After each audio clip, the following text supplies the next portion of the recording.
Tu comunidad empresarial Banco de Occidente. Conocimiento para ti y tu equipo. Oportunidades de negocio para tu empresa. Banco de Occidente.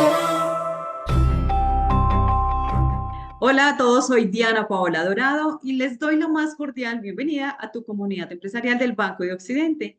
Hoy nos acompaña Lucas Giraldo, Consulting Manager de RSM Colombia y con quien vamos a hablar de algo que necesita todas las organizaciones, la ciberseguridad. Lucas, ¿cómo estás? Bienvenido. Hola Paula, muy buenos días, tardes ya. Muchísimas gracias por esta invitación y un saludo pues muy especial a la comunidad empresarial del Banco de Occidente y pues aquí atentos para que hagamos esta conversación. Muchas gracias, Lucas. Bueno, para empezar, cuéntanos, ¿cómo asegurar en las empresas el acceso seguro a la red interna para evitar vulnerabilidades? Bueno, que esta es una pregunta interesante porque la red interna es básicamente la capacidad que tenemos o que tienen las organizaciones de articular o de entregar o de poder comunicar a los colaboradores al interior de una infraestructura, entre comillas, de manera segura. Entonces, digamos que hay una serie de tips que valdría la pena repasar para garantizar que esa red interna no tenga algún tipo de vulnerabilidad. ¿Qué es una vulnerabilidad? Que la red sea afectada por terceros o que o que tenga acceso personas dentro de la organización, pero que no tienen permisos en algunos lugares particulares. Digamos que hay como 5 o 6 cosas que podríamos hacer. Lo primero son los controles de acceso robustos, es decir, por ejemplo, en ciertos lugares de la red, utilizar modelos de autenticación multifactor o los famosos MFA.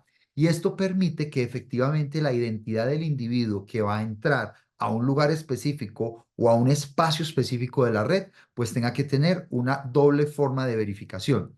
Otra cosa interesante que apoya este tema es la segmentación de la red y es dividirla.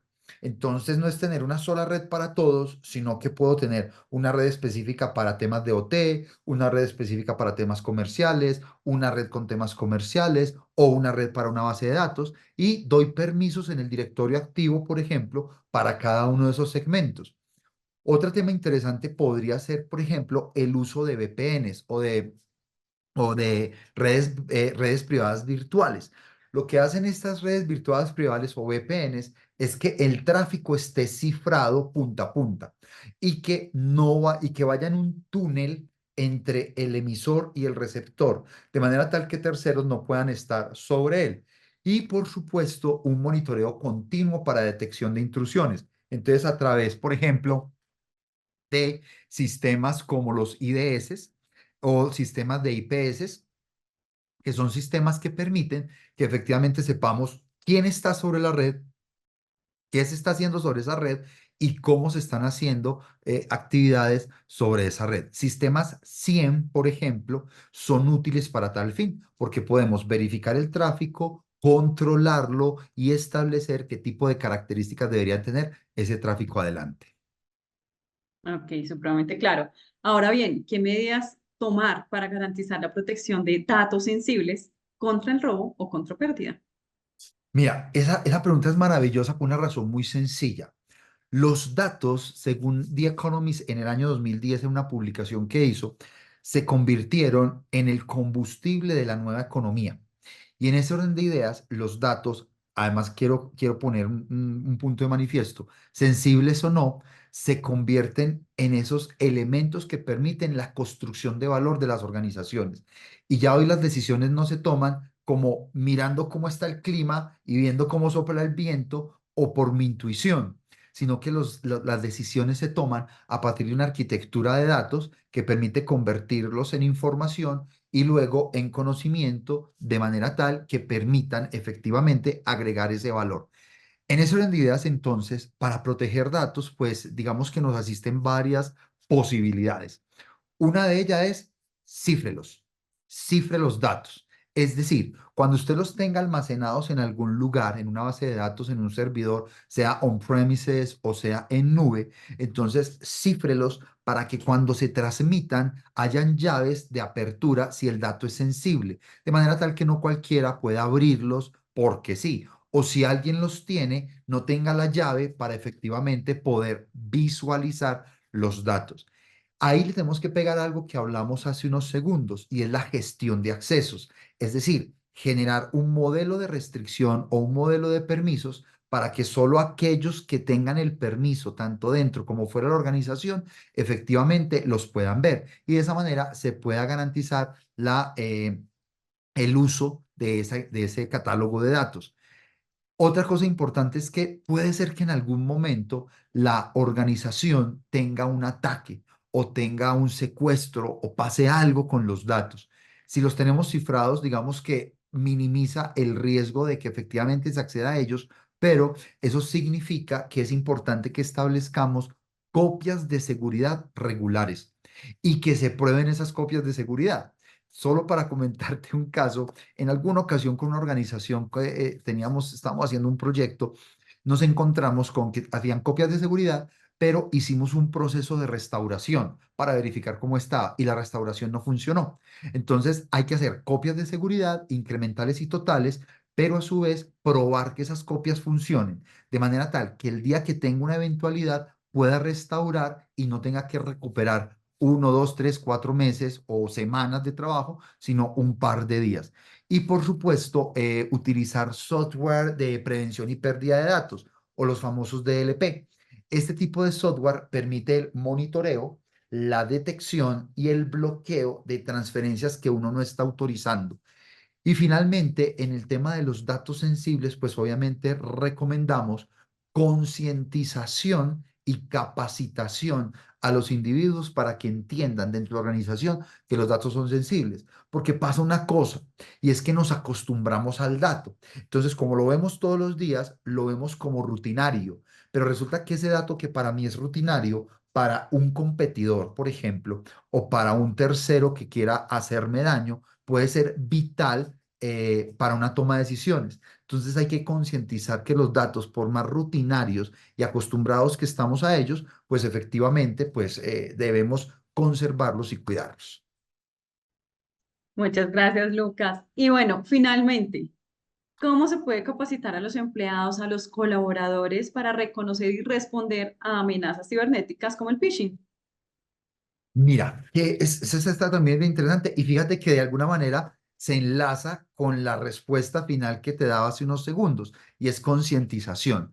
Entonces, mira, lo primero es un programa de formación periódico. Entonces, no se trata de yo te formo hoy en enero y cuando sucede algo te vuelvo a acordar. Es constantemente formar a los individuos en estos temas de ciberseguridad, no solamente de su importancia, sino de las consecuencias que hay en el tema. Otra cosa importante es construir escenarios de simulación o escenarios de prueba. ¿Por qué? Porque entonces hacemos como daños controlados, ¿ya? Entonces, de alguna manera, lo que construimos nosotros acá es un espacio en el cual usted manda señuelos en un correo electrónico. Entonces, tú capacitas y enseñas que, te lo pongo así, la mejor forma de que una organización no tenga problemas en términos de seguridad es no de clic, no de clic. Entonces, si te llega, entonces entrenar a las personas en, por un lado, capacitarlos y entrenarlos en cómo se reconoce un correo que no es seguro. Entonces, identifique el remitente, el tono de la escritura. Entonces, resulta que a mí me escriben de X lugar y yo sé que siempre me escriben saludándome. Hola Lucas, ¿cómo estás? Te escribo para preguntarte esto. Y resulta que me llega un correo donde dice, cordial saludo, señor Giraldo. Es para mí un gusto verlo en esta tarde y me gustaría, entonces yo digo, ve, me cambió el tono. Entonces, entrenar eso. Pero una vez lo entrena, haga un espacio de simulación y es que de manera controlada, con modelos de ingeniería social, usted le manda a una persona ese tipo de señuelos y las personas tienen que identificarlo. Si dan clic, te llega un correo a la organización o a las personas que estén haciendo el ejercicio y se puede reforzar, mire, usted dio clic, ¿por qué no detectó esto? Etcétera, etcétera. Eso es otro tema bien importante. Obviamente, crear un canal para reportar incidentes. ¿Qué quiere decir eso? Ante la duda, usted tiene que saber a quién llamar, pero hay organizaciones que uno tiene una duda y uno no sabe a qué teléfono marcar o a quién escribirle frente a esto. ¿Será que funciona o no funciona? ¿Le hago o no le hago clic? Entonces crea canales de comunicación para reportar no solamente el incidente cuando ya tengo la situación sobreviniente en mi actividad, sino también para y para preguntar. Ante la duda, pregunte. De esa forma, lo que terminamos haciendo es construyendo un set de procedimientos que van a posibilitar que ejercicios como el phishing, que es básicamente pescar o cualquier incidente de seguridad, no se materialice. Y algo que podría ser interesante es construir un ecosistema de recompensas y reconocimientos a aquellos empleados que tengan buenas prácticas. Entonces, esos empleados que cambian la clave con frecuencia, que no han dado clic donde no tienen que darlo, esos empleados que participan de los procesos de capacitación y que se certifican, generar un modelo de incentivos para tal fin. Entonces, eso es como lo que podría ponerte sobre la mesa para tal ejercicio. Ok, Lucas, perfecto. Bueno, pues muchísimas gracias, Lucas, por habernos acompañado en este espacio. No, es para mí un placer. Siempre es un gusto estar con ustedes y cuando necesiten algo, será un placer, mi querida Paola. Bueno, recuerden que en el Banco de Occidente estamos del lado de los que hacen para que las pymes lleguen más lejos. Los espero en un próximo episodio con más tips empresariales. Hasta la próxima. Tu comunidad empresarial Banco de Occidente. Unidos, hacemos más por tu empresa. Banco de Occidente.